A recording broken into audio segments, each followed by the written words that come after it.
In the name of the Father, and of the Son, and of the Holy Spirit. Amen. My name is Father Said, and I'd like to welcome you to Ampleforth this morning for this home retreat, which is on the topic of thoughts. Languages, foreign languages, are one of my great loves in life, and ever since I was a student at secondary school, one of my favourite authors has been the French writer Guy de Maupassant, who's famous for being probably the king of the short story, certainly in French, but possibly in any language. Somehow he has the knack of getting the length, the pace, the plot just right, which is not easy, I think, in such short texts. And even now, some days after my secondary school existence, I still go back to him, usually for my bedtime reading. And one thing of his that I reread recently was his short story, Le Horla. And there are various versions of this story. It's something that he himself seems to go back to again and again. But the one that I reread is the one that's set in the form of a diary composed by the narrator of the story. And the diary recounts his sort of inner life over a period of time, his thoughts. And Le Horla is the name that he gives to a strange kind of spirit, in inverted commas, that seems to possess him. Le Horla is not a normal French word, and it seems to have been invented really by Maupassant. And there's some suggestion that it might come from the French hors là, out there. And so it might mean the thing out there, something outside myself. And this spirit's never really seen directly, the spirit being whatever it is, but nevertheless it terrorizes the man whose diary we are reading. It possesses him. It's something that stops him from living his life. And in the end, he's ready to go to all sorts of extreme lengths to liberate himself from its grasp. What this being, the Horla, is supposed to represent is not necessarily clear. Like all the best writers, Maupassant leaves a lot to our interpretation. But one interesting aspect to reflect upon, it seems to me, is that really there's this dimension of the almost obsessive, anguish-ridden thoughts that seem to possess the man more and more as the story goes on. And in the end, these thoughts lead him almost to lose control of his life, really. And he ends up trying to rid himself of them with going to any lengths possible, really, and with disastrous consequences, and notably without success. All of that got me thinking then about this subject of thoughts. Sometimes I think we can labour under the misapprehension that everything that goes on in our minds is somehow under our conscious control. I think I can remember exactly where I was. I was about 20 by all accounts, and I think I'd been to the university library when I realised for the first time that not all of my thoughts were under my conscious control. Like the poor man in Maupassant's short story, though admittedly not to the same degree, thank God, I suddenly realised that I experienced what were, to me, unwanted thoughts. And it was something that concerned me. I think it's been something of a relief to me to learn since that this is something which is quite normal when we try to live a spiritual life. I think it's important, though, for me to say at the outset that there are sorts of thoughts, of course, which are very serious and which are properly in the domain of what we would now call mental health. And I wouldn't want to be so irresponsible as to try to suggest how these could or should be dealt with. Really, we all have an obligation to follow such thoughts up with proper professionals who have proper advice to give us. But there are some sorts of more normal thoughts, more usual thoughts, which are not properly pathological, but which concern dimensions of our moral and spiritual life and our attempts, if you like, to live as Christians. And these thoughts, or logismoi, to give them their technical name in the monastic tradition, and they can be good and bad, but they're actually something which are of central significance in the monastic tradition, so much so that all newcomers to the monastery are warned about them. I don't know what the general consensus is outside the monastery, but I can assure you that novice monks and nuns coming to the monastery don't normally get the equivalent of a signing bonus, a little sort of reward for coming. On the contrary, in chapter 58 of the rules, St. Benedict tells the novice monk or nun that they're going to have to endure all sorts of hardships, even if these hardships are going to lead to God in the end. At the beginning of the life, sometimes we can tend to think that these will mainly be lived on the outside of ourselves. They'll mainly concern other people or harsh conditions outside of us that we'll have to endure. But soon enough, though, once the life and its quiet routines have started to take effect, we realise that it's a bit more complicated than that. It turns out that some of the most biting hardships are the ones that we have to endure inside, in our heart. They're the most biting, I think, because they're the ones that we're never going to be able to run away from, because we're going to carry our heart with us at all times. We tend to think of the heart as a beautiful thing. It's the symbol of romance nowadays, which most people think of as a pleasant thing. And I hope that in the religious world, we also still think of the heart as the place where we encounter God, which again is a good, if awe-inspiring thing to do. If the initial goal of the monastic life is to begin the journey into the heart, that beautiful thing as we think, it stands to reason that many of us are surprised then when we find that actually when we lift the lid, perhaps it's not as beautiful as all that. Our spiritual nostrils can, I think, often be met with a bad smell, to say the least, when that lid comes off. And this is something which normally takes us by surprise. Perhaps up until now, we've basically been morally upstanding people. We've lived basically good lives, give or take. Perhaps we've even felt that we're drawing closer to God. Surely there can't be much road left to travel before we're fully united with Him. Then we take the first steps on this last taxing inner phase of the journey, and what we find disquiets us. Well, even if this is really quite an understandable reaction, perhaps we shouldn't be surprised at what we find, in fact. After all, Jesus tells us in St. Mark's Gospel that the things that come out of a person are what defile them, by which he means out of the heart, of course.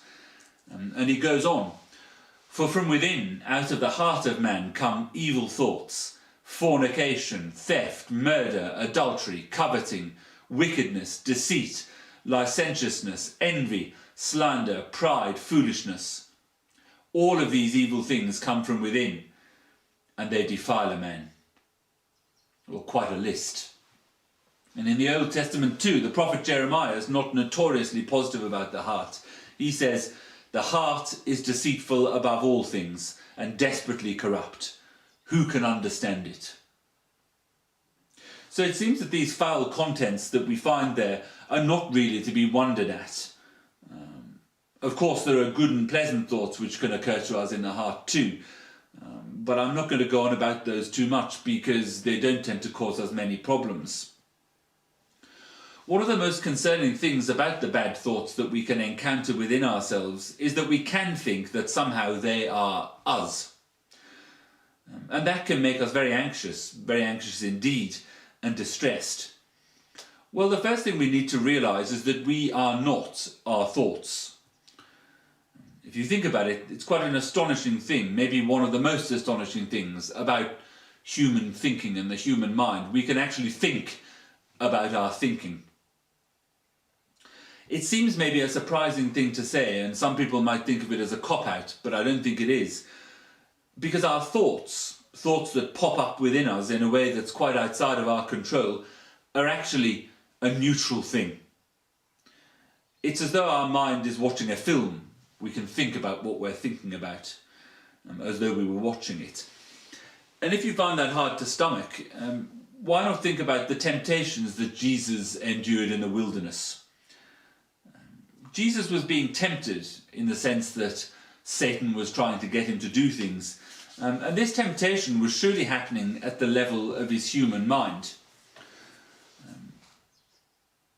We can't believe, though, can we, that just because these awful thoughts of rebelling against God in some quite serious ways were flashing through Jesus' mind, that somehow the human Jesus was morally responsible for them. No, he wasn't, and he isn't, and nor are we. The monastic tradition has always taught consistently that thoughts that pop up like this are not, in any sense, our responsibility. They are in us, but they aren't of us yet.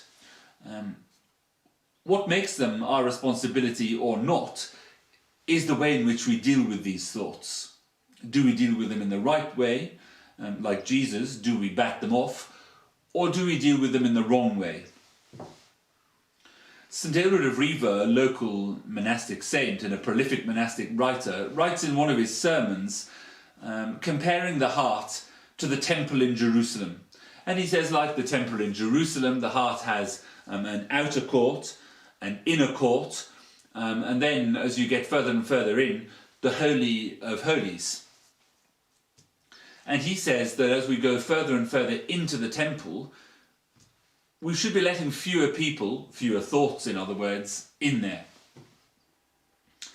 And the question about thoughts that present themselves to us is, how far are we, as the keepers of the temple of our heart, going to allow those thoughts to penetrate into our heart?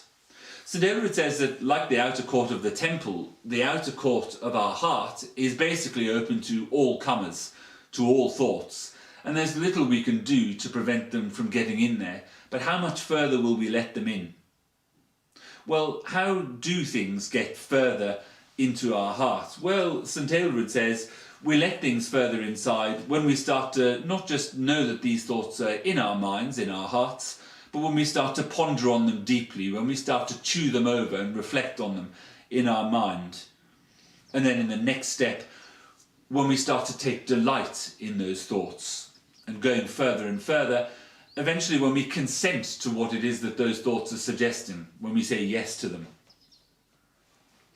St. Aelred says that all of those stages are fine and maybe even necessary for good thoughts.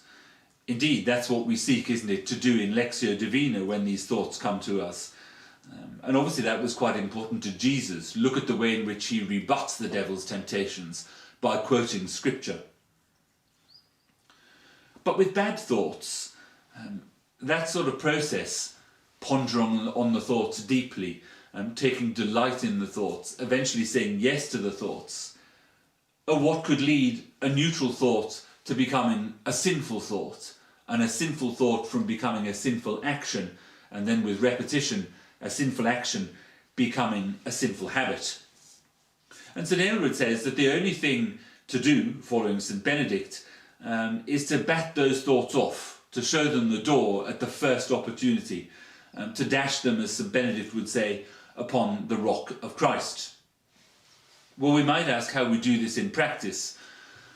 The monastic tradition says that the most fruitful way is to speak the thoughts that are bothering us out loud to an elder, and to allow the elder to help us judge those thoughts. And the elder, in other words, is someone who we think is spiritually mature and whose wisdom spiritually we trust. Most of those thoughts that we have will be no problem to us, and they would be no problem to us if we didn't feel, like Maupassant's character in the short story, that somehow they had a mysterious power over us, that somehow they were holding us in chains of one variety or another. Some of our thoughts can have this mysterious power, but in a way which I don't think I can really explain, in a mysterious way. There's something about speaking them out loud, exposing them, revealing them to somebody else, somebody we trust, which seems to divest these thoughts of whatever power they might have over us. It's interesting that Maupassant's character never seems to reveal his thoughts to anyone. He discusses them always with himself, not with anybody else, and in the end, with catastrophic effects. One such person, a trusted person for me in my monastic life, has been Father Abbot. He's been somebody that I've been able to go to whenever there have been thoughts that have bothered me and have somehow obsessed my thinking. And like many of us, I've sometimes been reluctant to go and to speak to him about these thoughts. I've thought, why bother him? He's very busy, he hasn't got the time to listen to me and these ridiculous thoughts. Or I've thought to myself, I know the solution to this problem. It isn't a problem, and I've tried to convince myself that I can just ignore it. But somehow the thoughts have continued to exercise a sort of hold over me until, in the end, I've said, I've got to go. And I've asked to go and see him. The interesting thing is that I think I could have told you in advance exactly how the conversation would pan out. I could have told you exactly what he would say, when he would say it, when he would polish his glasses, when he would start fiddling with the pectoral cross, everything. And I've gone and seen him, and the conversation has panned out exactly as I thought beforehand. But the difference is, I've come away often without being obsessed anymore by this thought. Even if it's still been there in my mind, in my heart, I've then had the strength, the power, the ability just to say, this doesn't matter, to treat it with the contempt it needs to be treated with, to ignore it, to bat it off like a sort of irritating fly, whereas before I couldn't. It was something that obsessed me and had some sort of power over me. It was using up my spiritual energy. This mysterious way then in which talking about our thoughts, problematic thoughts, with somebody else can somehow rob them of their power and put us back in the driving seat with God's help in our spiritual life. What then is the take-home message as we draw to the end of this talk? I think the message from the monastic tradition is that, yes, our thoughts are powerful and important things in our spiritual lives, but they aren't us, at least not until we choose them. And as Christians and as monks, for those of us who are monks, we need to learn how to live with our thoughts and to exercise our power of choice over them wisely and fruitfully. True, this is something which is difficult and challenging. It's a narrow path. But it's a narrow path which becomes easier to travel if we have a guide, an elder, somebody to whom we feel we can reveal our thoughts, somebody we trust. Because with their perspective and prayers, the help of God will come to us and we will be able to choose wisely and fruitfully in a way which is easier. I'm suggesting during this retreat day that we give some time of reflection to how we use this power of revealing thoughts to other people in our spiritual life. The first on the suggested list of activities, which will come on a link in the chat at the end of this talk, the first activity is to read a story from the Desert Fathers. Abba Zeno was a desert father, one of the monks in the Egyptian desert, who was known to have a gift for helping people in spiritual matters, to help them deal with their thoughts. And there's a story about a young monk who had a problem with the thought and hesitated to go and see Abba Zeno. Perhaps just to read that story and see whether it resonates with you. Do you sometimes hesitate to go and discuss problematic thoughts with people because you feel ashamed or because you feel it's a waste of their time? Just reading that Abba Zeno story and reflecting on what it might have to say to us and the way in which we try to live our spiritual life. There's a much better exposition of thoughts in the monastic tradition than the one I've just spent 19 minutes giving. In number 2, there's a link there to an article on the Desert Fathers and their teaching on thoughts by Father Columbus Stewart, who's a Benedictine monk of Collegeville. And you could read that. And then lastly, perhaps to do some Lectio Divina on the Gospel of the Temptation of Jesus, taken from St. Luke's account. And again, the text there is in full on the link that will be in the chat in a second. Just remains then for me to hope that you have a blessed day of retreat and to invite you to join us here at Ampleforth through the live streaming for the midday office at 1 o'clock, should you so wish, for Vespers at 6, and in a special way for Compline at 8:15. I hope this day will be one of blessing for you.